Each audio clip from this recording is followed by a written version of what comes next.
தேடி உள்ளம் உடலும் கலைத்தேன். உன்னை தேடி உள்ளம் உடலும் கலைத்தேன். உன்னை தேடி தேடி ஏதோ ஒரு சுகம் அடைந்தேன். ஓம் சாந்தி. 29/7/2025 காலை முரளி. ஓம் சாந்தி. பாப் தாதா, மதுவனம். சாராம்சம். இனிய குழந்தைகளே, ஒரு சரீரத்தினுள் ஓர் ஆத்மா இருக்கும் பொழுதே அதற்கு பெறுமதி உள்ளது. எனினும் ஆத்மாவன்றி சரீரமே அலங்கரிக்கப்படுகின்றது.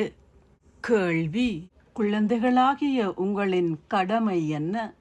நீங்கள் செய்ய வேண்டிய சேவை என்ன?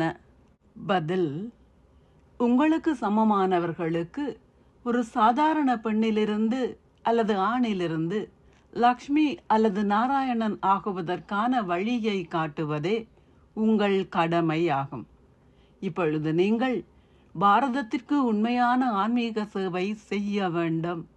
நீங்கள் ஒவ்வொருவரும் இந்த ஞானத்தின் 3வது கண்ணை பெற்றுள்ளீர்கள். எனவே உங்களுடைய புத்தியும் நடத்தையும் மிகவும் சீர்திருந்தியதாக இருக்க வேண்டும். எவர் மீதும் சிறிதளவேனும் பற்று இருக்கக்கூடாது. பாடல்: அன்பான கடவுளே, குருடர்களுக்கு வழியை காட்டுங்கள். ஓம் சாந்தி. தாரணைக்கான சாராம்சம் 1.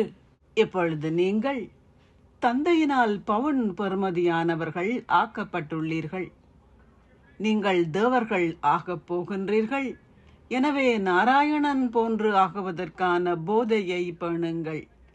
பந்தனங்களிலிருந்து விடுபட்டு சேவை செய்யுங்கள். எந்த பந்தனத்திலும் சிக்கிக் கொள்ளாதீர்கள். 2. இந்த ஞானத்திலும் யோகத்திலும் திறமைசாலிகளாகி தாயையும் தந்தையையும் போன்று ராஜ மலர்கள் ஆகுங்கள். அத்துடன் உங்களுக்கு சமமானவர்களுக்கு சேவை செய்யுங்கள். ஆசீர்வாதம். நீங்கள் உங்களின் பொக்கிஷங்கள் எல்லாவற்றையும் ஆத்மாக்கள் எல்லோருக்கும் சேவை செய்வதற்கு பயன்படுத்துவதன் மூலம் ஒத்துழைப்பவராகி அதனால் இலகு யோகி ஆகுவீர்களாக.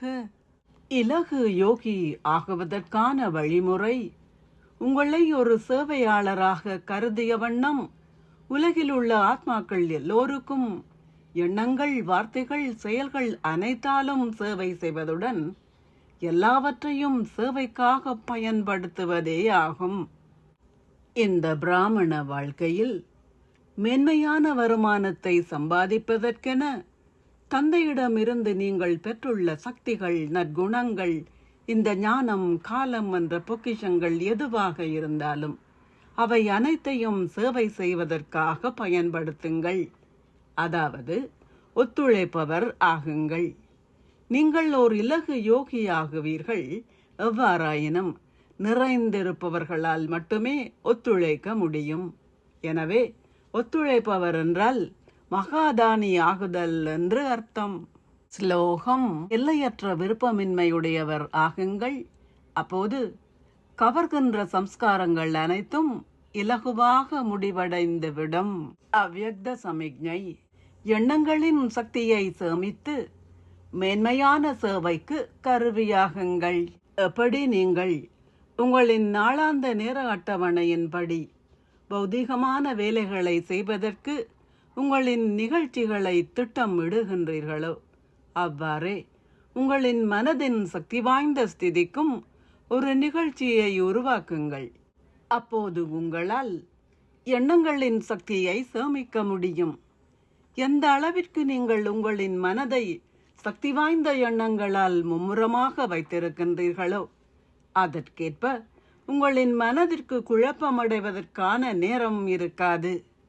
உங்களின் மனம் சதா நிலையாக இருக்கும்போது, அதாவது ஒருமுகப்பட்டு இருக்கும்போது நல்ல அதிர்வலைகள் இயல்பாகவே பரவும். அத்துடன் சேவையும் இடம்பெறும். ஓம் சாந்தி. நன்றிகள் பாபா.